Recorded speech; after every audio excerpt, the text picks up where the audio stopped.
It's from Kraft. For the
Webster is next on BCTV.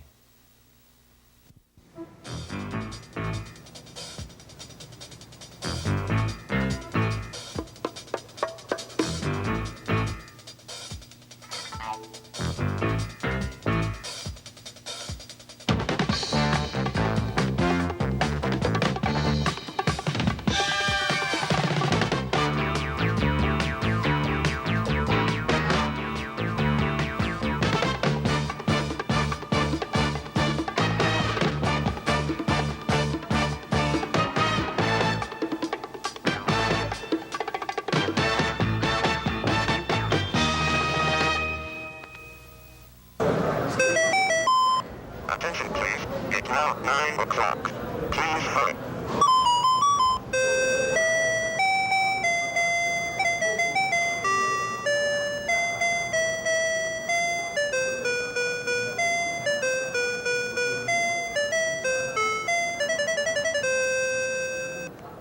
And it is 9 a.m., and that is one of the modern magic aids for the deaf being demonstrated at Exceptional Persons Week at UBC, where physically handicapped people are demonstrating their abilities. But what do you think we found there? Guess what? Playboy in Braille for the blind. Bruce Gilmore, what is a first-year forestry student doing with a Playboy magazine? Well, this, as you're probably aware, is a well-read magazine and is sought by many people. I'll show you how good the pinup is in this thing.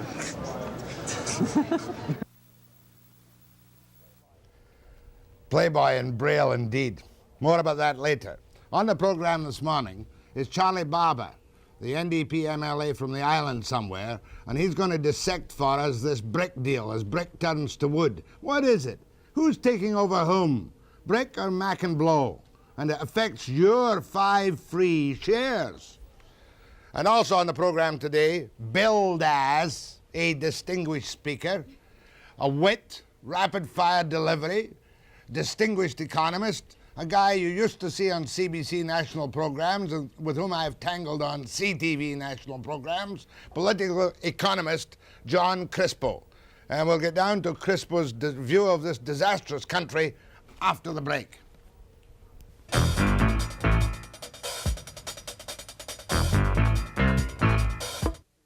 John Crispo teaches political economy at the University of Toronto. Now, it may be that Mr. Crispo, known for his succinct views, will put the state of this nation in simple, comprehensible terms. So I shall start, Mr. Crispo, and by the way, I must give you a plug.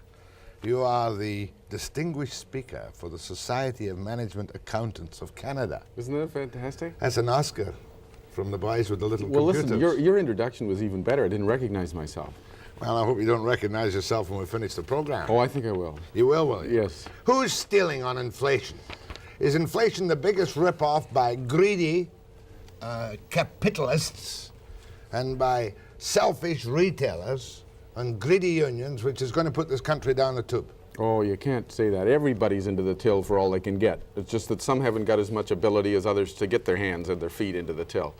I think the basic underlying problem in this country and throughout the Western world is that we only have one universal consensus in this country, and you're going to say there's none. There is one. What is it? Everybody feels they're underpaid relative to everybody else. Nobody accepts their place anymore. Not that they should, but we've got no agreement on the income hierarchy and the pecking order.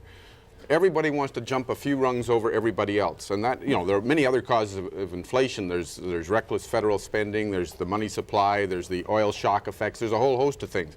But if you want to look at the underlying long-term cause of inflation, it is this rat race and treadmill as we all try to get more at the expense of everybody else. I thought you would have told me, in view of the fact that you're speaking for a bunch of accountants across the country, I thought you would have told me it's the greed of the unions and the lack of productivity. Oh, go on. Unions, if you look at real wages in Canada over the last few years, they've gone down. And that's one of the big issues out here and elsewhere. There's a big drive on the part of the unions to try to catch up. The sad thing is none of us can catch up. If anything, everybody in this country needs to take a real income cut.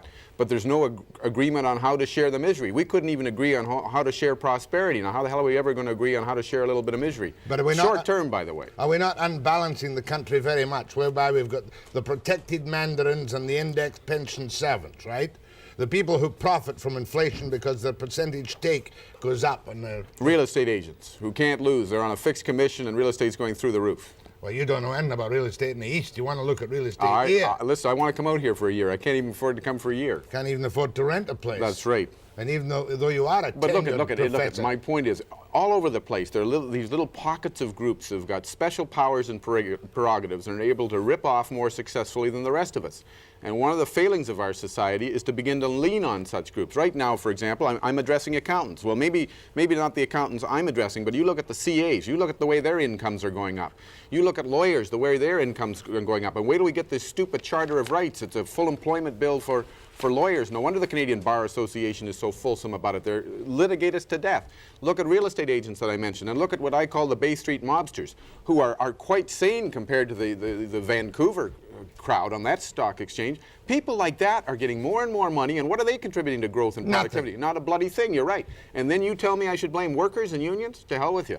All right, what are you going to do to help the unions? What's the long-range solution? An egalitarian bureaucracy, no. sharing the pie equally in a dull, drab Swedish society? All right, you said Sweden, now we can argue. I'm an old-fashioned Swedish social democrat. Old-fashioned, there are none of them left, so don't feel badly. Wait till I explain it. Swedish social democrats historically said capitalism is the greatest engine for growth and productivity mankind has ever known. Let's let the capitalists loose. Even today, there's less in Sweden generated in the public sector than in Canada. They got less nationalized industry than we've got. The Swedes said, let the capitalists do their thing. But then we're going to take some of the proceeds, we're going to spread it around to make sure there's no personal or human suffering or poverty or what have you. The problem was, like every other social democratic party on the face of the earth, including our own Liberal Party, they took and took and took, and they took away the initiative and the incentive. And that's what happened. They blew the system. But there's nothing wrong with a social democrat, old-fashioned style. Mm-hmm. But then we look at the political cynicism in this country. Well, I'm one of them. All right, what do you think of this Liberal ply to tell us, knowing that we all hate multinational oil companies, by definition, right? They tell us, if they hadn't been stealing $12 billion... It wasn't $12 billion. $89 billion. No, they're going to make up any figure they want. This is trial by media, and you guys are as responsible for it as anybody else. You just pounced on it. The whole media pounced on it and said, look what the vultures have done. We're getting a Charter of Rights in this country, and yet in this case, you're guilty until you're proven innocent. I'm not going to defend those companies, Jack. You and I both know that they've probably been up to a fair amount of skullduggery. But we've had a government in power for 12 years that could have amended the Combines Act and rendered illegal the things they thought were improper and taken them to court. The fact of the matter is they can't take them to court, they can't prove anything. It's part of this effort to smear the industry, which is easily smeared because it's got no credibility, and to foist this stupid energy policy on us, which is going to sacrifice self-sufficiency for Petrocan and other ridiculous things. You're telling me that the Liberals are using their Bertram Combines investigation report as a cruel, cynical, probably partially true document to embarrass Lougheed? Oh, well, Lougheed's in trouble on a number of other fronts, but certainly that's part of it. I mean, you overstated a bit, but you're pretty close to the truth. Look at the timing of the release. It was perfect. It's part of this sequence of events. And they're so damn Machiavellian, they leave us all in their dust. I like to think I'm fairly smart. I can't even figure out what they're going to do next. You just Can't tell when they're going to pounce. They had that report around for months. Why suddenly did they release it? Why didn't they charge the companies? Why didn't they change the Combines Investigation Act? I'll tell you why. It's part of this effort to sell their crazy scheme to the Canadian public. They know the public's dumb. They don't understand what's going on. And the public loves somebody to pillory. They love, somebody to blame everything on. And the multinationals are a perfect target. I mean, to a certain extent, they've asked for it. We all know that. Well, okay, you pillory somebody. How cruel and cynical is Trudeau, and how long will he stay? Oh, geez. Look, I have a love-hate relationship with Trudeau, but a lot of the love is gone. I don't like what he's doing in my country on the Constitution. I don't like what he's doing on energy policy. I don't like what he's doing on any front right now. For example, he's manufactured this constitutional issue. We don't need that as a front-burner issue right now. Oh, no, we had to do something to carry out our promises to Quebec after the referendum. Oh, that is a bunch of bullshit. Look. Well, you've used stronger language, but don't say things like that to me because you provoke Am I not giving you the party line? You're giving the party line. But look at the reaction in Quebec. Not one provincial party in Quebec favors this package. Not one French language newspaper in Quebec favors this package. I don't know anybody except liberal backbenchers who favor this package, and they favor anything as long as they can control local patronage in Quebec. It's a bloody scandal. The only thing Quebec gets out of this is veto over constitutional change. That's the one thing they get. And Ontario. Roughly. And Ontario. Well, leave Ontario out for a minute. We can come to that in a minute. Yes, what please. Willie Davis has been up to. But you're going to get me off track. My point is there's nothing in there for Quebec. Bill 101 is going to be unconstitutional. About 90 other bills in that province are going to be rendered What are we doing for Quebec? I don't understand this. And I'll tell you, the backbenchers in the Liberal Party know there's nothing in there for Quebec. Why is he doing it? Why is he doing it? Because, you want my cynical view? And Yes, then you please. give me a sincere view. Okay. I think history is going to show that Trudeau's been a perfect tragedy as a prime minister. We've never had more disunity in this country. I'm not blaming it all on him, but it happens he was around when it happened. We've never had a worse combination of stagflation, that is low growth, high unemployment, and high inflation at one time in this country. And I think history is going to show he's had a miserable record, and I think the man is desperate. He has a sense of history. He wants history to show he did one thing. Look, at all his tombstone's going to say now is, I was defeated by Joe Clark, but I clawed my way back. That's all it says right now. And he wants a constitution on that tombstone, and he doesn't give a damn how he gets it here. One more point about him. He has the audacity to accuse premiers like Lougheed, who are going to challenge him in Britain and Westminster, of being colonialists. The ultimate neo-colonialist in this country right now is Pierre Elliott Trudeau. He has the audacity to tell us he wants a made-in-Canada constitution jammed down our throats by the Parliament at Westminster. If he really was sincere in what he was saying, all he'd ask for is patriation and amending formula. Don't get me onto Trudeau. He upsets me. Don't disagree with the word you said. Well, then I better reconsider my position. After the break.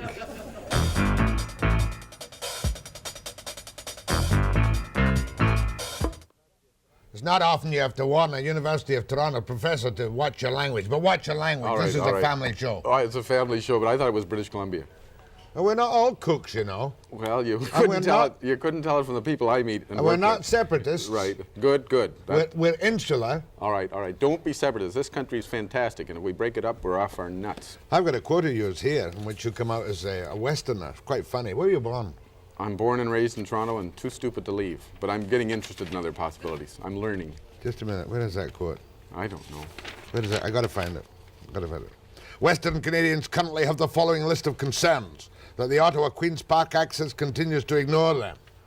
So who told you that? How did you find that out? Well, I come out to the West as much as I can. I love the West. And starting last summer, I really started visiting Alberta often. I mean, that's where the real difficulties lie for the time being. The president of Ford Motor Company is quoted this morning as saying that we should have an immediate increase in the price of oil because it would be good for Ontario's industry. It sure would. I mean, it's a fool's paradise in Ontario. It's a free lunch. It's crazy. And actually, industry knows the facts of life. The major consumers in Ontario are industry. They all say they're prepared to pay a higher price, and the basic reason they're saying that is because they know self-sufficiency and security of supply is the greatest advantage our industry could ever have. And if we want self-sufficiency and security of supply, we got to pay a hell of a lot more now in order to get those tar sands and those frontier wells on stream. So even though you're a Swedish-type social democrat, you would put the economy through with a very hard hatchet by bringing it up to an economic level of price in this country and creating mass unemployment. No, you wouldn't create mass unemployment. That's the greatest mistake you can make. Look, Alberta's been generous enough to offer 75%. I don't understand Central Canada. We've never sold the West anything at less than world prices plus tariff, and here's this crazy guy that wants to give us his oil and gas at 75%, and we're calling him a blue-eyed sheik. We should grab it. 75% still gives us a real advantage. And if you do that, my God, the oil and gas industry starts to take off. And Ontario booms as it has never boomed in a long time. The single most promising future market for Ontario goods and services lies in a prosperous West. That's the short and the long of it. Now, our problem is we've had a minority government in Ontario. They haven't got the guts to do anything. They're afraid of their shadow. Now, if Willie Davis comes out with a majority on March 19th, he may come to his senses. I mean, that's a hell of a way to endorse a guy, but the only guy that has a hope of a majority in Ontario is Davis. If he gets that majority, he may well come to his senses. Are you telling me that if he gets a majority on May 19th? March 19th? No, it's March. Next week? Yeah, it's next week. You should be on that subject. March 19th, he might turn his back on Trudeau, reverse himself on a number of points. We just want him to get out of bed. If we can just get him partway out of bed. What I'd like him to do is move sideways on the Constitution. All he has to do is say on the Constitution he looks like a great Canadian statesman. All he has to say public is, Pierre, look, you know I've been with you all the way. I'm still with you. I agree with your crazy package. But you and I, we don't have enough support among our fellow premiers, and we don't have enough support among the public. Let's go out and get that support. We'll change the odd thing, but let's go out and get that support. Overnight, he'd be a hero in the West. If at the same time he said, yeah, and he said this already. He said he'll go for 75% of world prices.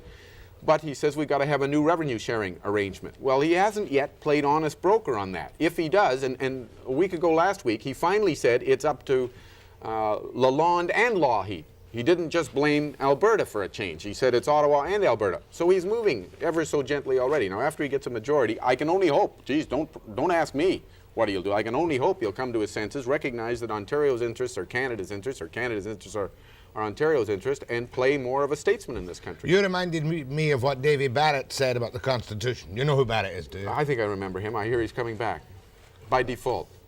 Well, I would say this province is so polarized that nobody can take it for granted. Well, it's 2 or 3 years ago. I mean, son of years Wacky isn't going to go for an election early, is he? No, but Davy Barrett said, I have not ever in my life lost a night's sleep worrying about the Constitution. I love that. Look, he was trying to find some middle ground between crazy Broadbent and sane Blakeney. I mean, Broadbent is an absolute disaster. As I said to you off camera, he sold his birthright for a mess of potash. Say that again, you're too quick. He sold his birthright for a mess of potash. Potash. Look at the deal he's made with Trudeau. The worst thing about it is it gives the Senate veto rights forever on constitutional change in this country. I presume I need not tell you, there is no more corrupt body in Canada than the Senate of this country. Look, it's a bunch of bagmen in hats. It bears more resemblance to the Board of Inco than the people of Canada. And the NDP has always said they wanted to abolish it, or at least reform it. Now, this man Broadbent, in the name of whatever he stands for, has said the Senate can have permanent veto over constitutional change in this country. How can he live with that? He shouldn't sleep. Barrett should. Okie dokie, but Trudeau was the guy who knuckled under too and watered down his constitution on the Senate all the way through. Don't look. I remember. I used to defend. And I told him that to his face. A few months ago, I was defending Chrétien and Trudeau. You remember when they were saying we are not going to trade basic human rights for resources? We don't engage in that. We don't trade off civil liberties for fisheries. Well, they did. That deal with Broadbent was a resources, rights trade-off, a deal. So you can't listen to these guys from one day to the next. They're all hopeless. Well, Joe is going to be dumped, isn't he? Yeah, poor Joe. Should Broadbent be dumped by the NDP as a Bob social Rae, democrat? But Bob Rae has been backing Broadbent and all this nonsense, both on the Constitution and on energy policy. So Bob Rae's an old research and teaching assistant. He denies that. He says he never learned a thing from me, and that's probably true when I look at some of his current statements. But Bob Rae's a pretty popular, outgoing guy. I mean, he does well in the media. The Liberals are mad that they didn't get him, because the Liberals will take anybody that can win. Yeah, but you told me right now that Broadbent should go and be replaced by this fellow Rae. Who is Rae anyway? Some Easterner. Oh, he's an Easterner, but you'd like him. Finance critic. Finance critic, and very, very witty, very articulate. All right. I think he'd be a good choice. Although, as long as the NDP is strong in the West, I think they're going to get a little sick of having a Torontonian as their leader. So we better wait to see. Mind you, they may lose a few in the West after what they've done in this Constitution. You're the funniest social democrat I've ever met because you hate Trudeau. No. I said I'm losing some of my love for him. You just denounced him. Well, that doesn't. I denounce all sorts of people that I don't hate. Okay? Yeah. You don't have to hate people to denounce them. Going to go down in history as the worst Prime Minister we ever had, you said. No, I said he looks pretty bad. I don't know. I'm not enough of a historian to know if he's the worst. I mean, we've had some pretty bad ones in our past. But I don't think his record... Well, you tell me what his record's going to show. War Measures Act. FLQ, War Measures Act, yes, that's one thing. The other thing will be that he brought back the Constitution and maybe split the country. And split the country. Well, we shouldn't let him do that. We've got to stop him. You can't stop him. Well, well, no, don't give up. I'll tell you after, if we're going to have a break, I'll tell you what we're going to do to try to stop him. John Crispo, the dreamer from the University of Toronto. Why don't you have a national television show? You're at least bright compared to some of the stuff we see on the national networks. I'm too controversial, I guess. I'm only allowed on the air for this length of time out here. And besides, if you're on with Webster, it doesn't It matter. doesn't matter. You They're can't all be worse than crooks. you. You can't be worse than you. No, I wouldn't even try. After the break.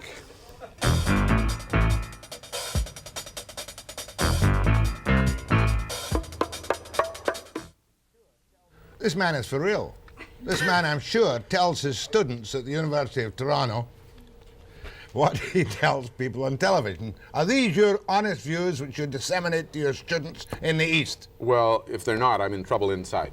Okay. Now, you say that Trudeau must be stopped, and I snickered at you and said, Well, I think it's vital that we stop him on the Constitution, and it's going to be difficult. Let me just say. Remember what he said. I've told them they can hold their noses and pass it. Oh, no. But when he comes out here and he says, you know, if Canada can't live with my version of a Constitution, it doesn't deserve to survive. I mean, that's almost treason. That's too strong a word. But that just turns my belly. He has no right to say things. No, it just bothers me. But how do we stop him? We're not going to stop him in Parliament. I mean, the Constitutional Express is through. Closure will be introduced on the 20th, right after the Ontario election. They don't want to embarrass Davis. It may not be the 20th, it may be the 21st. I don't know. Then we got to do three things. This is the only hope. One, we got to persuade Britain to delay it, not overthrow it, because that would play into his hands. He'd call an election a referendum, or maybe even unilateral independence. I don't think he'd do that. So if we can get the Brits to delay it till the fall, and I think there's some hope there, if only because of their legislative calendar and the fact that the Supreme Court of Canada hasn't even said what it thinks about it. Imagine ignoring our own Supreme Court in this headlong rush to ram this thing down our throats. He's going to win in the Supreme Court. It's set up anyway. But he at least should go through the courtesy of giving it a chance to rule. Okay. Second, we've got to get Davis to move sideways, at least. And thirdly, and this is the big, if they can't do this, I give up. The premiers have got to come up with an attractive alternative, at least on the amending formula. Now, Davis with a majority, perhaps Ryan winning in Quebec. Ryan could work out something, I believe, with Blakeney and Lougheed. And then maybe it would start falling into place. But God, it's dicey. It is really dicey. So none of these things involves Trudeau's action. Delay it in the House of Commons in Britain, perhaps with some pressure and some quiet under-the-table cooperation from Maggie Thatcher. Yes. Well, Maggie, I think, would be willing to cooperate. She was terribly misled by Trudeau, although he would say he only had his tongue in his cheek. You know, he has his tongue in his cheek. He said lack of candor. Well, he has lack of candor, and he's given to excesses, but he never lies or misleads. Davis has got to move sideways. Yes. And exert some pressure on the Constitution. Yeah. And thirdly, the premiers have got to come up, a majority of them. Well, yeah. Not all of them. No, not all of them. You know, the amending formula perhaps should be 75-75. 75% of the provinces and representing 75% of the people. The problem with that is that it means that Quebec doesn't have a veto. And maybe on certain limited issues, such as language and culture, Quebec has to have a veto. That's the only province that I would ever give a veto over anything, and only over certain limited things where they have a special claim to a special status within Canada. Well, I don't think that you'll win on any of these things, because I think Trudeau will lean so heavily on the British and say, pass it or else. Well, that's what he's doing. I mean, he'll jeopardize our relations with one of our mother countries. He doesn't give a sweet darn what he does to get this darn thing through, and it's a crying shame. You know, partly it's because the public doesn't give a darn. They say, what are we debating this stupid issue for? We have no energy policy, we've got inflation, we've got unemployment, we've got some serious problems. They're sick of it. And Trudeau knows that. He's playing on that fact. Actually, the state of the country's economy at the moment is not all that bad, No, except for inflation. We are really building up a head of steam on the inflation front. But especially if we ever get the energy policy worked out, we're going to have full employment right across this country. What do you do for the fixed income people? What do you do? Well, if there's any group that you might index... Welfare cases in British Columbia go out as of necessity, I'm convinced, in many cases, and they'll commit themselves to $500 or $600 a month for accommodation when their total allowances are only $550 or $650. So therefore they cheat. They cheat, right. You've almost got to cheat to survive in welfare in this new society. Right. Why are we such a selfish society? Because we're all greedy and inward-looking. And why don't we have a decent... Well, look at. You see, we used to have a system, I don't want to exaggerate, but right now, we have a system in which it's in nobody's self-interest to behave in the public interest. Anybody that shows any restraint, any care or concern about this country is crazy because they know everybody else isn't going to. And we need a set of checks and balances in this country so the high rollers, the ones that are really out of line, lose some powers and prerogatives and are unable to get away with it again. Until the people and unions, you like to pick on unions, until unions in particular see some checks and balances on the professional guilds, on the marketing boards, on the corporate elite, there's no hope of them restraining themselves. Have we got any place in our tax structure today where there are windfall profits on those who rip us off? Oh, God, listen, our whole tax system is jimmied against people who work. In Ontario, if you win Ontario, you pay no tax. If you're an inside trader and you're cheating on the stock market and trading in paper, not even new investments, just getting a hot tip on what the profit figures are going to show, you pay half the tax you do on the income you earn working. You only pay full tax on what you earn working. And you're worried about growth and productivity in this country? No wonder people don't put emphasis on working. The worst thing in the world in this country is to be on a wage or a salary. Well, you should really be an active revolutionary. No. I don't believe in revolution. The wrong people get control. Now, if you and I could take control of it and I could run it. And handle it our way. Yes. We'd be all right. Okay, now you're an expert on labor, aren't you? Well, I don't know. Who's an expert on labor, especially in BC? Oh, well, we're quite crazy out here at the moment. But Yes. the strikes are understandable. Well, sure. Look at your housing and rents and Especially the cost of telephone living. strikes. A fella called McDermott has just made a move in Ottawa yesterday at the CLC Executive Council, which may cause industrial chaos in this country. right. Are you aware of the move? Oh, I've been following it. I know all the people involved. They've suspended the international unions of the building trades. Right. And McDermott again this morning says he's going to set up chartered locals to raid the building trades unions, which could result in absolute anarchy in the labor movement in Quebec and here, could it not? It very well could. I mean, that's bad enough. I think it's terribly sad for the labor movement. I believe in a pluralistic society. I like to see a wide spectrum of interest groups, and the only force on the left which is worth reckoning with in this country is the labor movement. And here it goes dividing again. It's just going to weaken itself. It doesn't have much influence now in this country, and to start on another internecine warfare, fighting each other, while they have bigger issues to fight, is such a sad commentary that it troubles me deeply. I'm going to give you a chance to talk to this man from the East, this political economics professor at the University of Toronto. I thought they were all asleep. How many hours a week do you teach down there? 6? Oh, 6, yes. It's Do a heavy you? load. Yes, it's a heavy load for Tenure? tenure. Can't Well, be listen five? now, wait a minute. I am one of the, there's only 2 people at the University of Toronto that deserve tenure. You? And Mel Watkins. Because the rest of the The people... waffle man. Wait, yeah, the waffle man. He's crazy. I got to debate him next week on economic nationalism. My point about tenure is tenure had a legitimate purpose, to protect academic freedom, to enable people like myself to speak out. Most academics haven't got a bloody controversial thing to say on anything. They're all bought. No, I better not say that. There may be some of the listeners. Hey, quote, bot, unquote. No, a lot of them are doing consulting for government or corporations or Grants? research grants, and they don't dare say a peep. And those people shouldn't have tenure. They should have to declare all those things, and their students should be able to question, what are you doing that for? I mean, I've been propositioned by government to get on the take. And I always know what the hidden price is. Shut up. Good. Not you, but...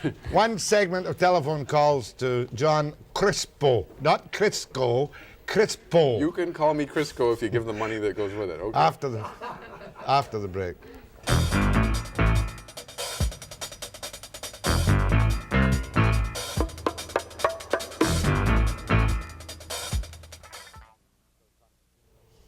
John Crispo, political economist, University of Toronto. An iconoclast, right? Well, I'll accept anything today. A serious iconoclast. Oh, yes. You have no faith in any of the political parties in this country. No, the odd time I see an individual who does, on a particular issue, do something that makes sense. But Joe Clark. Oh, Joe tried. I mean, a lot of his instincts are right. He just can't lead. Well, he can lead, but he just can't sell his leadership to the public. Besides, they are really a bunch of cannibals. Oh, well, they have a death wish. It's a kind of suicide instinct. To John, you have to speak up. He's a little bit deaf. And be lucid and just tell him or ask him. Go ahead, please. Mr. Webster, Mr. Crispo. Yes. First of all, on the Constitution, I believe that it was incumbent on the government in Westminster to give Canada the BA and AA Act back in 1945. We bloody well earned it. You mean after the war? Yes. That's got we are nothing- That isn't the issue. It's whether they should give it to us when 8 of the provinces are opposed to what the federal government's asking for. In 1931, the Statute of Westminster, the Brits said to us then, take your own bloody constitution. And we said, no, we don't trust ourselves. We want you to have a kind of trust relationship over this constitution. We asked them to monitor our requests for constitutional change, and they have to now decide how serious that trust was. The British would give us it at any time on a simple patriation. Oh, they'd give us patriation and amending formula, even Trudeau's amending formula. There wouldn't be a problem. Go ahead, please. Yes, good morning, Jack, and good morning, Mr. Crispo. Good morning. I would like to just say that you are a very refreshing change on Mr. Webster's program, and why don't you run for politics? Because, boy, I'd love to see you in the House of Parliament. Oh, God, everybody asks me that. I don't have any money, and I have a mind. And, you know, if you go into Canadian politics, under the parliamentary system, a prerequisite is a frontal lobotomy before you enter. Good luck, sir, in your career. No, unless you come in at the top, you got to play donkey for years. You got to bray, and you got to flap like a seal and follow the leader. Go ahead, please. Yes, hello, Professor Crisco. I'd like to know to begin with what can be done to control, first of all, real estate prices in the West and also in the East. It seems that there's a small amount of people who are trying to put real estate right through the ceiling. No, I think you're wrong. It's supply and demand. One of the worst things we can have is rent controls, because then nothing gets built, and the gap between real rents and the controlled rents rises, and you just postpone the problem. I think it's basically a market phenomenon. I mean, you might argue that we should keep the foreign money out, because a lot of foreign money is looking at Canadian real estate and saying, geez, it's still a good buy, but I think it is basically a market phenomenon, the only way to solve it, and that's why it's so difficult around Vancouver, because can you go? Where do you go to build? We got to build more if you want to get the prices We down. could lift our agricultural land freeze. Well, you could, but we're also worried in the long run about having agricultural land. Western businessmen are now investing in the East and buying on speculation as well. Well, I don't know what you do in a capitalist society, in a free enterprise system. If they're speculating, it's because they assume there's going to be a future shortage and it's going to be worth more. The best way to kill them is to build more.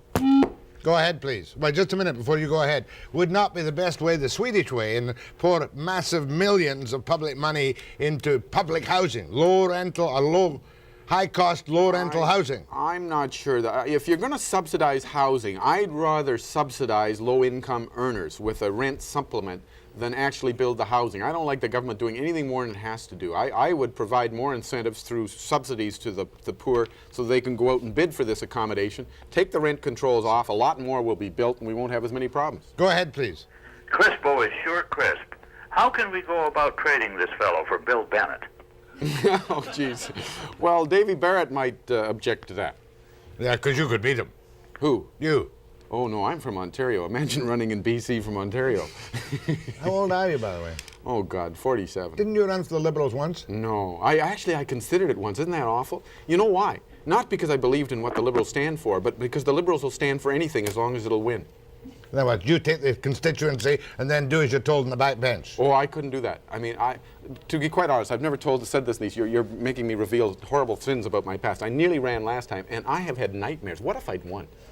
I don't agree with anything they've done since. I'd be in the backest of back benches on the other side. I wouldn't even have been allowed in to hear Reagan yesterday. It was terrible. Go ahead, please. Yes, John. Yes. Being from Ontario myself, I'd like to know, seeing I can see the polish that you have, I'd like to know exactly who you voted for last time, because we all know the power comes from Ontario and Quebec. And when there's a problem, how come everybody comes out here and yells at us? Well, look, Ontario put him back in. How did you vote the last time? I wanted to get off. You will not believe How it. did you vote the last time? Well, my wife made me vote. Oh, come on now. I voted rhinoceros. That's a duck. I voted rhinoceros. I'm serious. I couldn't in good conscience vote for any of those parties. If I'd voted last time, I would have voted for Clark and Crosby, not because I agree with everything they did. Mortgage interest deductibility was a stupid thing that they had in there. But at least they tried to make us face the facts of life on energy prices and on the deficit. So if I'd voted for a party, if they put a gun to my head, I would have voted for them. Yeah, but I voted rhinoceros, and in my riding it was very difficult because we had two candidates for the rhinoceros party, because one of their platforms is if they're elected, they won't serve. And they had doubts about the first guy that ran. They thought he might serve, so a second one ran to split the vote. Great stuff. Canada's top political economist advises students to vote rhinoceros. No, I'm not advising. I mean, if you don't care about your mind and your soul, vote for anybody else. Go ahead, please. Hello. Yes. Certainly enjoy this man. I think there's somebody that could substitute for you in the summer when you're off. He's the first live Easterner we've met in years. That's great. We like it That isn't a compliment. like it is, you know. I guess you would probably agree then that it's getting harder and harder to keep the government in the style in which it's accustomed. You know, we're getting fed up with all these taxes. I understand, and there are 8 states in the United States that are supporting the Liberty Bill. Oh, well, wait a minute. Look, I happen to believe government's getting too big for a reason that many people wouldn't share. I don't like government tentacles. They're all over the place, and people are no longer free because they're on the take, whether they're being subsidized or whatever it is. Well, the Liberty Bill is to abolish income tax. Oh, no, I don't believe in that at all. That's the fairest tax of all. I'd transfer more of the income tax and take it off the sales tax. But, you know, one thing that worries me, I believe in smaller government, but everybody believes in smaller government as long as it doesn't affect something they get from government. That's the problem they're going to have, that Reagan's going to have in the U.S. Congress. They're all going to say, yeah, let's cut expenditures, but not mine. Not anything that affects my constituents. And voters are the same way. You know, when they had that silly referendum in California, Proposition 13, I'm surprised 100% didn't vote for it. If you'd had to vote, I want lower taxes, and I'm willing to forego this public expenditure that benefits me, then it would have meant something. I think we're very hypocritical. Taxes going?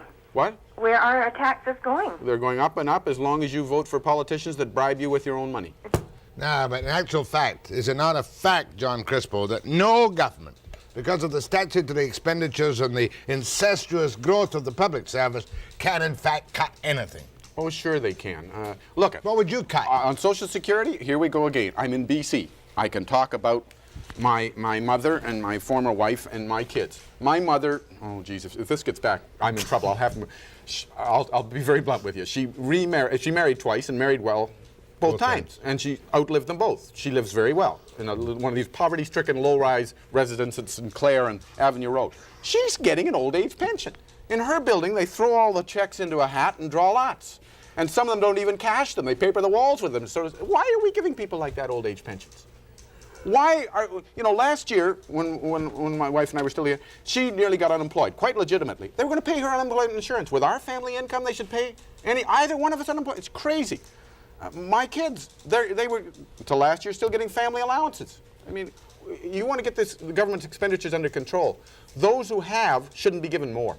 Then we could do better by those who don't have. I mean, payment of government transfer funds only on a means test. On a means test. And don't put it that way. All 3 of our crazy political parties have said they believe, at one time or another, in a guaranteed minimum income based on a negative income tax. Right. That's what we're talking about. And there's no means test. It's done through the income tax system. You don't have to line up and plead poverty. That's what we should do, and then we could save some money. There are lots of ways to save money. Well, but, you know, they're not going to do it. They haven't got the guts to do it. John, you and I must do the occasional national shot together. I don't think anybody'd have us together, nationally. I mean, we can only get away with it out here in Lotus Land. My thanks to John Crispo. Sorry you got to go. You're a remarkably bright fellow. A little bit unstable, but bright. No, listen, wait a minute. You're only saying that because I agree with you on so many things, and that doesn't prove when I made bright. the crack about him being deaf, that's not true. He has no physical disabilities at all. None that I'm going to tell you about. My thanks to John Crispo. Charlie Barber and I have got to keep up this pace after the break on Brick. Not so good after the break.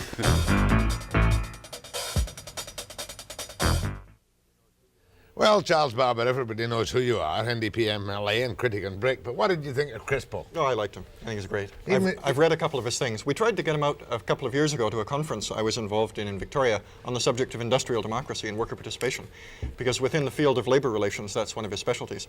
Unfortunately, he wasn't available, but I wish we had tried even harder or asked him even earlier. Even though he did slash across Broadbent's throat. That's okay. Fair opinion, fair comment.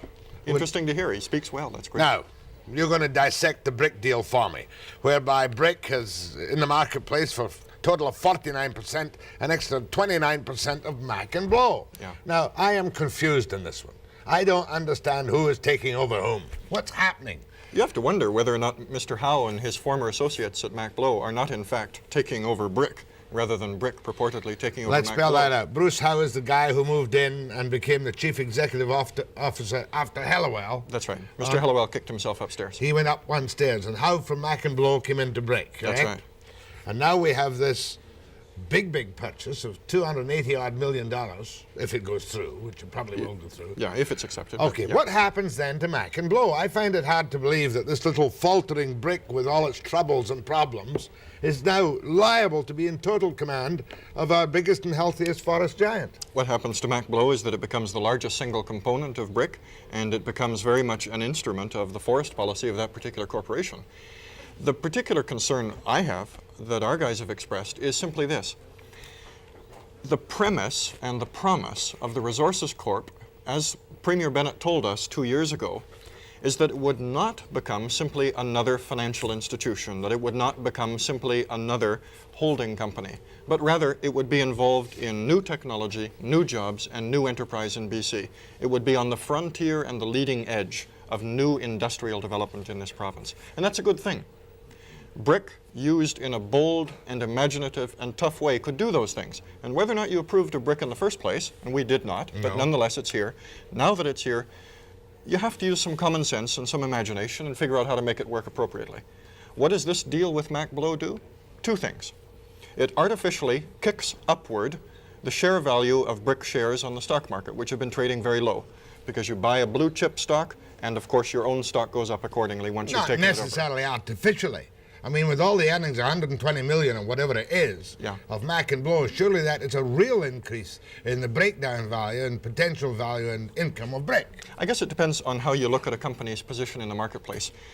I think a real increase in value would be if there were a new discovery, a new operation, a new technology, a new proposal. Simply taking over an existing company and incorporating it into yours, in my mind, is an artificial improvement of your status. Okay, that's one. Your second point. The second point is the more crucial. What does this do to brick?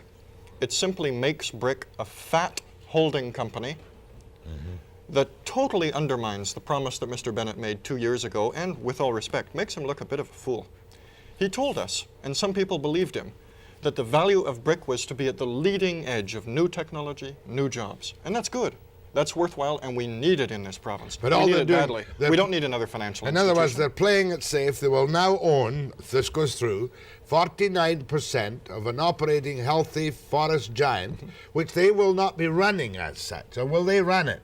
Well, you have to ask what intentions Mr. Howe has, whether or not he proposes to take a majority of the seats on the board of directors, whether or not he would propose to have some say in determining anything about Mr. Knudsen's current or future status as the principal executive officer. In other words, Howe and Brick will in fact be the executive bosses of Mac and Blow, which will be a subsidiary in effect of Brick. If they get 49%, for all practical purposes, Brick will run Mac Blow. Now, that doesn't mean Brick will choose to exercise its authority, but we presume they will. Otherwise, there's no point in taking almost majority ownership of the shares. There's no point. Why would you do that unless you wanted control? Well, if you want to sit back in your armchair and watch Mac and Blow run a successful operation without interference, all Brick will get will be its share of the dividends, 49% of the dividends. Who wants Brick to be an armchair company? Let me say it again. We've got enough trust companies and banks and holding companies in this province. We're overrun with them. What we need are companies with some imagination, with a brave, bold commitment to new enterprise in this province. Next question, so I can understand it. Is this Mac and Blow move, therefore, merely an exact parallel to the move done in very odd circumstances to take over Kaiser? It's pretty similar in that once more they've simply taken over an operating company. Not a single new job has been created. Not one new job exists because of the takeover. And my preference, for what it's worth, is that Brick should become as co-partners, Brick should become as co-investors, Brick should become as allies, an agent that works with new enterprise, new ideas, new places in the marketplace to get stuff going that never existed before, or if it exists now, occupies too small a place in the market and doesn't give us the chance that we need in this province to expand our job horizon and to become more involved and more successfully involved in overseas enterprise too. You said, of course, that while the NDP did not approve of the removal of the current assets into Brick, that do you now actually accept this operation? Well, what can you do about it? It's the law, it That's exists. what I was going to ask you. Sure. If I were an hysterical right-winger, might I not say to myself, Brick now owns Mac and Blow, right? Brick now owns Kaiser. What a perfect vehicle for a social democratic government to move back in and take ownership of Kaiser and Mac and Blow. Is that a thought within you or your party? A lot of people have considered that possibility, and I think that's one of the reasons why business itself has not all that heartily approved of BRIC. Not just because they're frightened of being taken over, as the MacBlow and the Kaiser Resources deals indicate they have some reason to be frightened about taking over, but for fear that if the new Democratic Party is returned at the next election, which is possible, that we might use it as a device to engage more directly in public ownership than we ever did before. Now, there's some problems, in fact, with our doing that. And I want to talk to you about that. I want to talk to you about who votes whose shares. I want to talk to you about the 4.6 million shares for interfering, and what will happen at the next annual general meeting. And we've all lost sight of much of that detail after the break.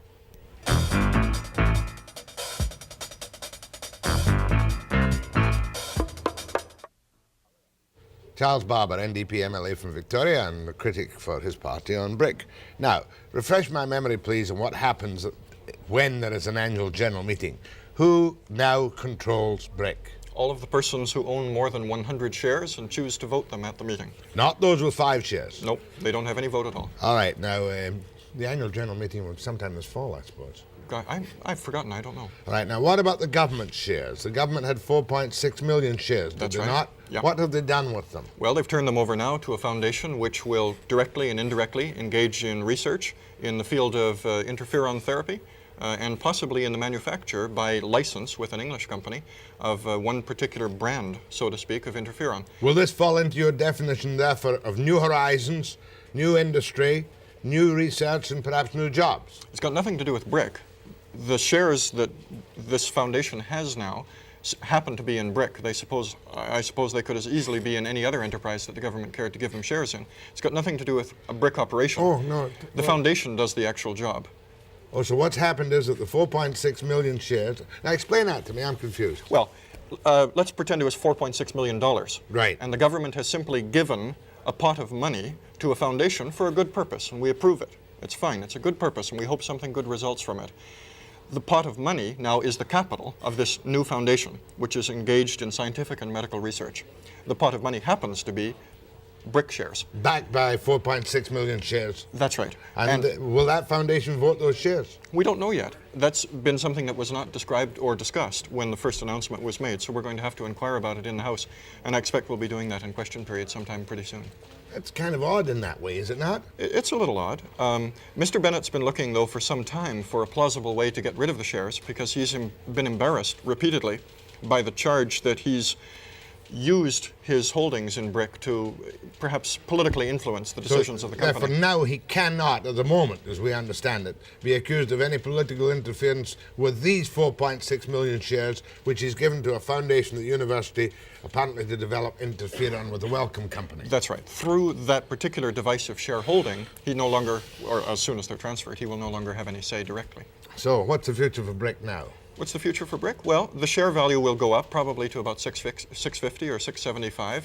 It'll then level off, and the glamour of its association with MacBlow, assuming the deal goes through, will begin in time to fade. You may remember that BRIC shares have been trading very low for some while now. 550, 575. You have to remember that the original value in the first prospectus, published 2.5 years ago, set the shares at $11.75.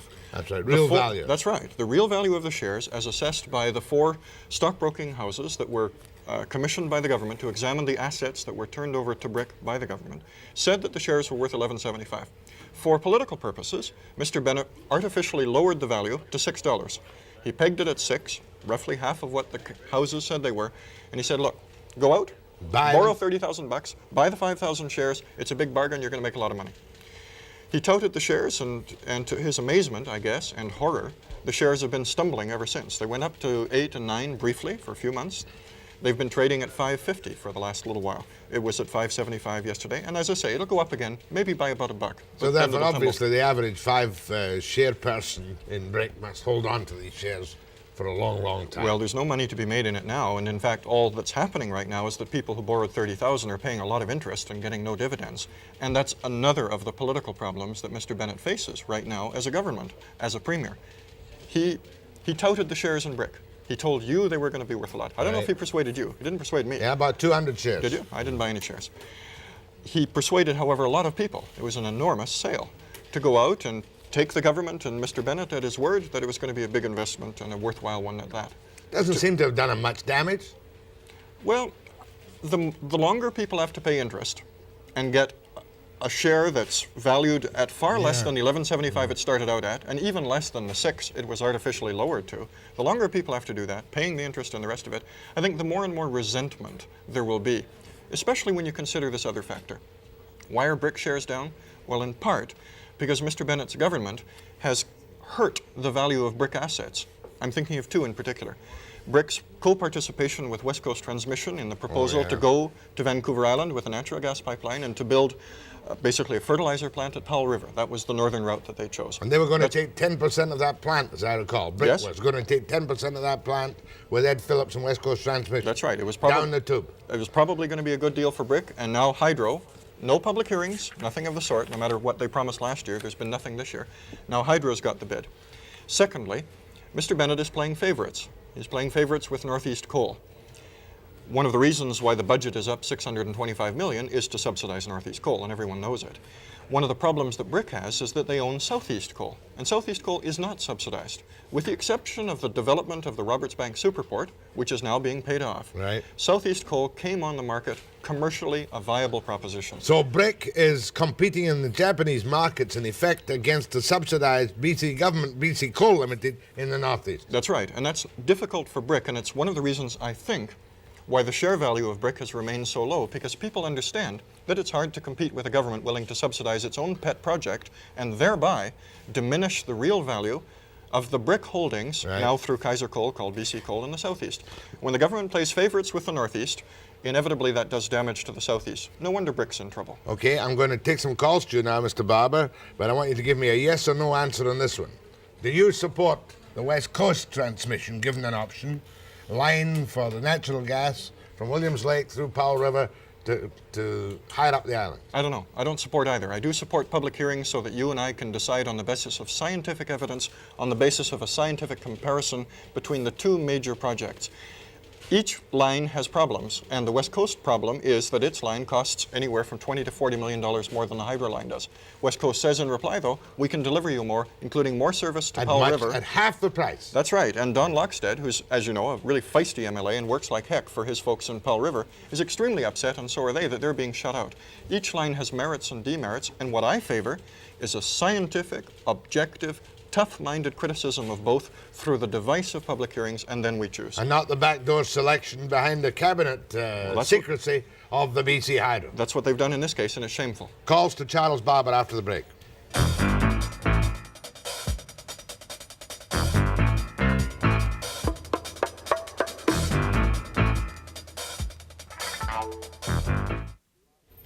Charles Barber.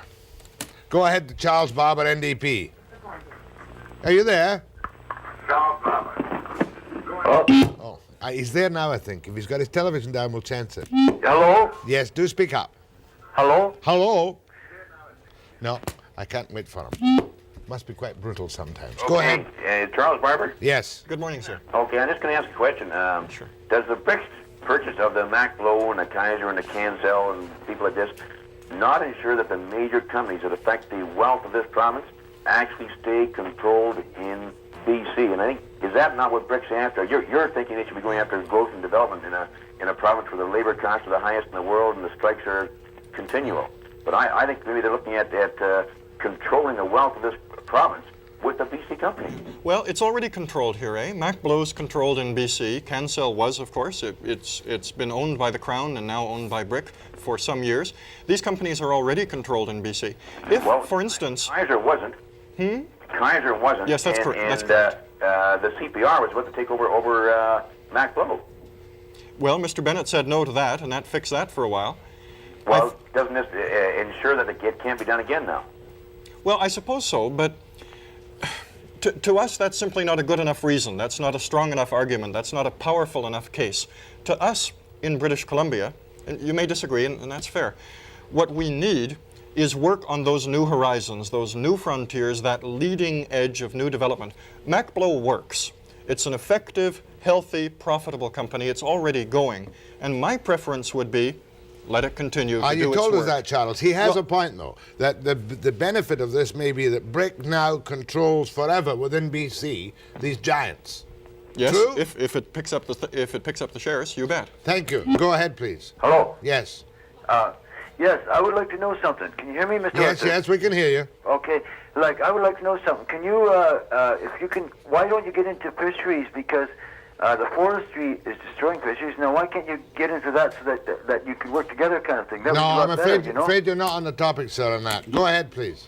Hello. That's you. Mr. Barber. Good morning. I understand that there are extensive coal deposits over on Vancouver Island in the vicinity of Nanaimo and to the north. Yes. Why does no one seem to bother with this as opposed to this new development the government's chasing?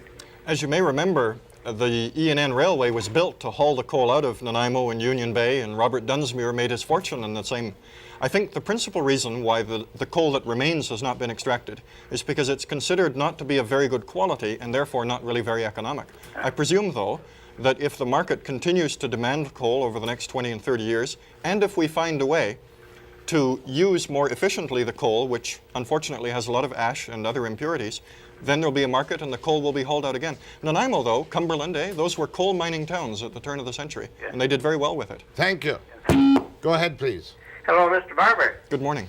What would your tune be this morning if Brick had offered to buy the control of BC Telephone this week? Oh, I would never wish Brick or anyone such a headache. It'd be awful. No, but it's a good question. Well, I don't I mean, imagine... I'm sure you'll campaign in the next election on some effective takeover of the BC Tel. Not personally. I know it's a federal corporation. I know all that business. You'd rather leave it in the hands of an American-owned corporation? No, I'd rather that it be owned as far as possible by individual and private Canadian shareholders. I personally think that it is not an appropriate public investment in BC or in Canada for the government to get involved in. I wouldn't personally, only speaking for myself, want to have anything to do with it. It's a mess. Remember, one of your former leaders lost an election on a takeover of the BC Tel thing. Yeah. No names, no petrol. Go ahead, please. Good morning, Jack. Yes. Mr. Barber. Good morning. Yeah, I'm talking about Brick supposedly getting into new technologies and industries, and it wouldn't be the thing of your party to criticize any new move that Brick would make at this time? Any new move? Yeah. No, it's the only worthwhile thing about the corporation. If Brick doesn't do it, if Brick isn't prepared to be adventuresome, if Brick isn't prepared to help us expand the basic structure of our economy, then as far as I'm concerned, Brick has simply become, if I may repeat myself, another fat holding company, and we don't need it. Go ahead, please. Mr. Barber? Hi. One of the great troubles why we're not getting dividends out of Brick shares seems to me is that Kaiser's continue to collect a commission in connection with the contracts which he originally made with the Japanese. And if he's got the cream off the top, there's nothing left for the shareholders. This is the way it appears to me. And the other thing is this, that I might say that I have investments with a large number of companies, and banks and very many other corporations give the shareholders an opportunity to indicate by a written plebiscite by mail or at a special shareholders meeting relative to taking over other companies or amalgamating or merging or other things, and the Brick people didn't do this at all.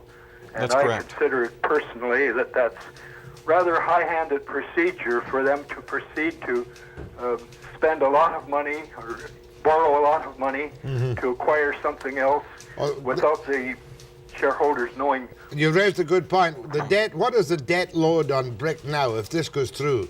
What was it in Kaiser? 385 plus 285. It's about a 600 million debt load, which is 100 million a year in interest at least. Yeah, and I think the caller is correct on both counts. Mr. Kaiser did extremely well personally. Well, he only on gets that deal. 3% of existing contracts. It's only 9 or 10 or 12 million dollars a year. 3%. It's extraordinary. And secondly, as well, the caller makes the correct point further. The shareholders of Brick were not consulted, to the best of my knowledge, by the management of Brick prior to this takeover. And it seems to me there should be some means, Brick being the publicly composed company it is, for its own shareholders to be consulted more directly and in advance. Now, there may be some stock market rules against doing it in certain ways, but nonetheless, it's a basically correct argument. Go ahead to Charles Barber. Hello. Go ahead to Charles Barber. Mr. Barber. Hi. What I want to know is why Brick shares are only worth $6 when they go out and buy shares at, say, well, like Kaiser Resources, over $40, now Macmillan Bloedel in the $30 range. Why are Brick shares only worth say, $6 a share? When will they go up? They were supposed to be worth $11.75. If I could repeat briefly, when the original prospectus came out, they were valued at $11.75, and that value was set on the basis of a reading by 4 different stock market companies, agencies, financial houses, that took a look at the assets that Brick had been awarded by the government and said, as far as we can tell, commercially, that means $11.75 a share. But now with all the assets that they have now, wouldn't their shares be worth a lot more money today? And then why are they still selling, like I'm saying, at $6 a share? I don't understand when they will go up. Yeah.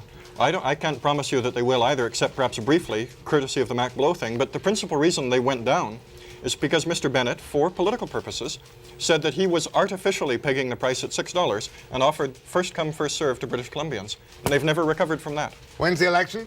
As soon as he thinks he can win it. I've got a bet with Barrett. 50 cents now. Fall of '82. And you'll win it? I hope so. My thanks to Charles Barber, NDP MLA from Victoria. Thank you. And we're going to meet some exceptional persons at UBC after the break.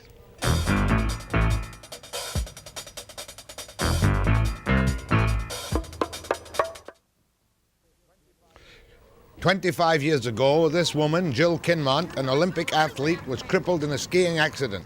There she leads a parade of non-handicapped trying out the troubles of wheelchairs. It's Exceptional Persons Week at UBC to demonstrate what's new in sound and visual aids in education, put on by the Kinsman Foundation. Jill Kinmont herself is famous for the book and movie about her life, The Other Side of the Mountain. But have things for handicapped improved in the past 25 years? Here's what Jill has to say to Steve Wyatt about that. Changed? Oh, yes. In the last, all the time. 15 years? Very much so. Is everything more accessible to you? It's more accessible. A lot needs to be done still, but it is just much easier to live in the world today in a wheelchair than it used to be 25 years ago. Are you still faced with, I don't know, what can we call it, petty bureaucracies or anything like that that want to keep you out from something that you feel you could do? Does that still happen to you? I think it's happening. I'm in a position now where I'm established in my career, and so I don't run into it all the time, but there are certain kinds of assistance or services that I still would like to make use of sometimes, and I can't because I am employed.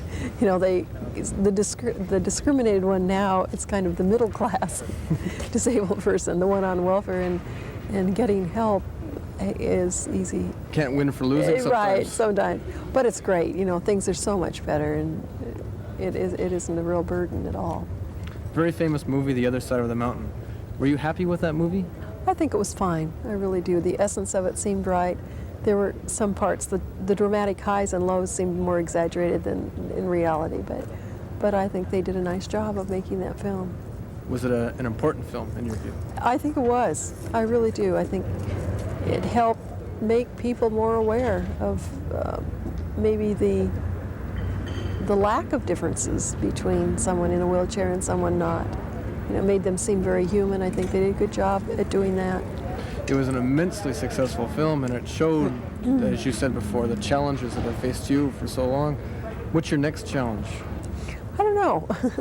I don't have anything specific. Everything's going well. I love being a teacher. I like to be a better one the next year than I was the year before. But I don't have any great big thing up there that I'm after right now. What do you think of UBC after It's beautiful. It's just really a pretty campus. Anything after your little tour here? Is there any? Did you see anything that could be better? There really were some areas where better accessibility needs to be taken into consideration. Just little areas where there are ramps, there might be a 1-inch lip that you have to get up over that's not possible to do for some people.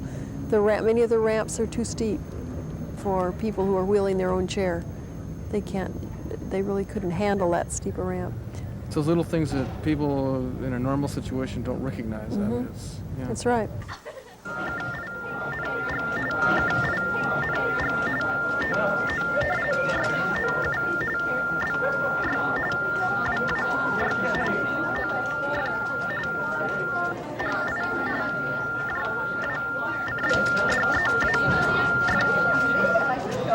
Jack, there are 675 hearing handicapped in the Lower Mainland who are using these telephones for the deaf. And the main supplier in BC is Gary McGarrell. Gary, how long have they been around? Well, these particular pieces of equipment have been around for about 2 or 3 years. They're the more modern ones, but the Western Institute for the Deaf that I represent has been handling telephones for the deaf for about 10 years using old teletypewriters. But we're happy to have the new kinds of equipment. Now tell me how they work. What is the principle behind them? Well, basically, rather than two deaf people being able to speak to each other, when they phone their friend, they put their phone in here, and then the friend does the same to their piece of equipment, and they type back and forth, and they have a conversation by typing. So they incorporate sight into the telephone system? Yes, that's right, because they aren't able to use it any other way. Thank you.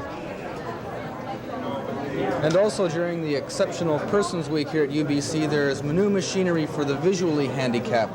Kathy, again, you're an education student here at UBC, is that right? That's correct. Tell me about visual tech. How does it work? Well, a visual tech is a closed-circuit TV which magnifies print for persons who cannot use regular print. Oh, so it's like a little television camera. That's right, exactly. It's a television camera. What I've just done is magnified something very large, and now I'm going to bring it into focus like that. I've got it on high power magnification, which might be a little too high for some people. You could cut it down to that. Mm-hmm. And then you follow the line along. This is almost word by word reading rather than phrase or parts of sentences. You read along like that, then zip back and go to the next line and read like so. Have a tendency to get a little seasick when you first use it. I can imagine. Now your handicap isn't complete then, you have partial sight. That's correct, that's right. Now what would you use this thing for? You're reading there a book about Hamlet right now for one course, but what would you like to do with it in the future? I would use it in the home for any reading of newspapers, cooking, cookbooks, etc. Thank you, Kathy. You're very welcome. Bruce Gilmore is here too with a Playboy magazine in Braille, which is a constant source of intrigue, so I think we'll talk to him about it. Thank you. Bruce Gilmore, what is a first-year forestry student doing with a Playboy magazine? Well, this, as you're probably aware, is a well-read magazine and is sought by many people. I'll show you how good the pinup is in this thing. Now, most people don't buy Playboy magazine for the articles. Well, exactly. Is there a secret involved in this? You're not telling us. I picked it up once and I put it back down. This right here, I don't know what it says, but it doesn't tell you about what the girl looks like. We better not get into that too much. Let's avoid this just for a minute. Now, what else have you got here you can show us? Well, I've got a talking calculator, and it's got a male voice. So 1, 2, 3, 4, 5, 6, 7, 8, 9. Okay, so I'll ask you what. 2 plus 3 equals. What's 2 plus 3 equal? 5. 5.00. No, I'll do it again.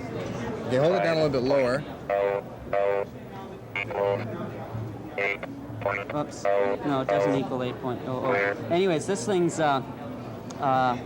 was put out quite a few years ago. It's about $500 now, I guess, and there's a volume control on it, and you can put that button down there and go 1 times 6 0 0 0 0 0 0 0, and it doesn't tell you what you're punching in because you can get tired of listening to that voice after a while. You push equal and then 6 0 0 0 0 0 0 point, and then if you punch in a number like 2, 3, 4, 5, 6, 9, 8, 5, 4, square it. Times equals. Okay, it's got an 8-digit readout on it, so you'll only get 8 digits, and I just punched in a number more than 8 digits, so it's going to say 0, 3, 0, 5, 5, 0, 2, 3, 0, 1, point. Oh.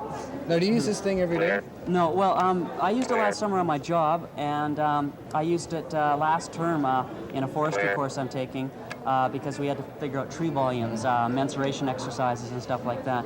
I could use one if it had scientific notation, trigonometry and stuff in my math course I'm taking, but I'm able to get by. What are your ambitions? What would you like to do?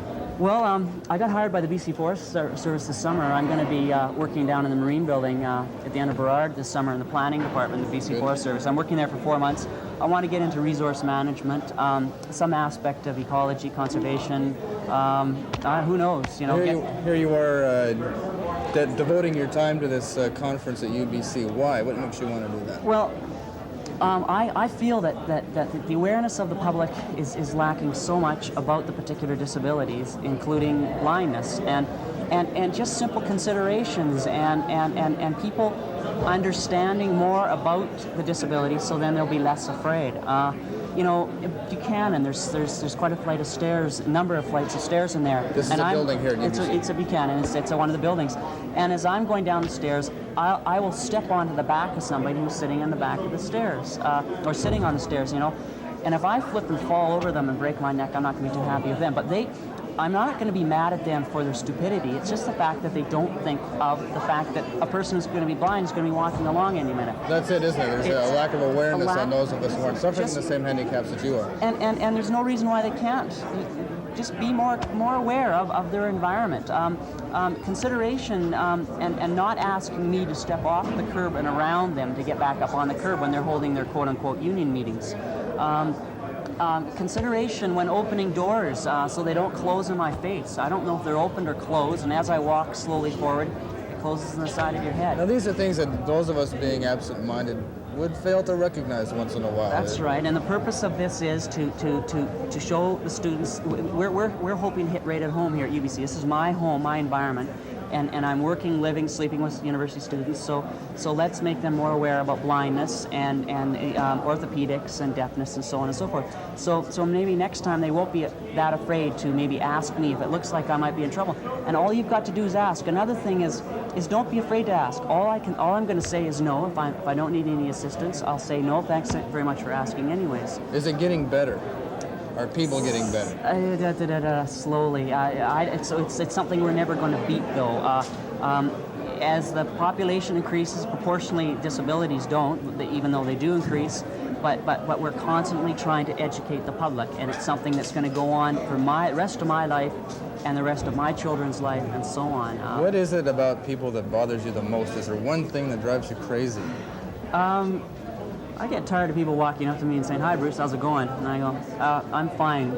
And even though I've talked to this person maybe a dozen times before or 50 times before, I can only relate to so many people's voices to names, you know, and that's one thing. People say good morning to me and good afternoon to me in my house, and people I might be talking to every day, but I can only learn to recognize so many people's voices that I interact with. Show me another bit of electronic wizardry you have here. There's something here that I'm sure Jack Webster would like to have. See you tomorrow at 9 a.m. precisely. Called a handy voice, one of the Kinsman Foundation devices to help people, and I'm grateful, Steve and I are grateful for the help and cooperation out at Exceptional Persons Week at UBC. A little item and a closer after the break.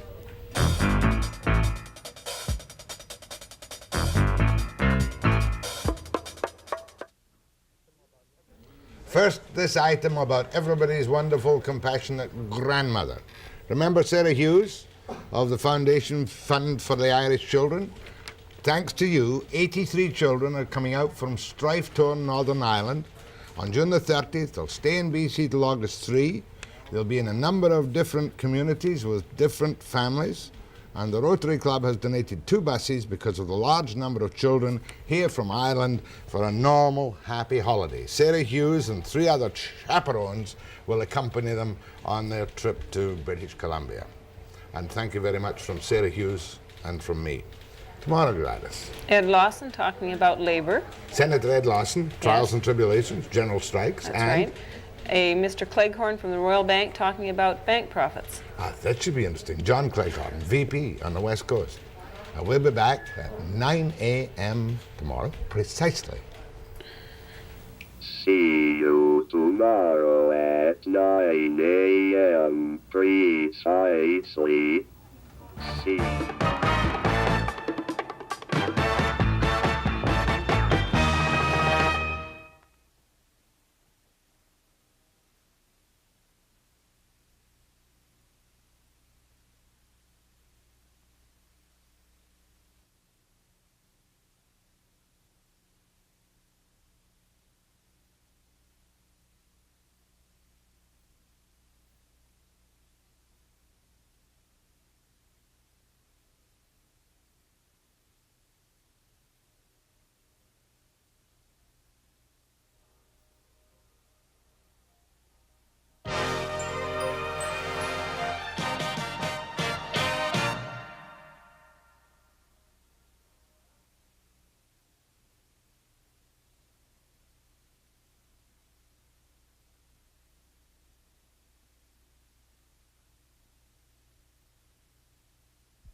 a very bright iconoclast from Toronto, would you believe? John Crispo.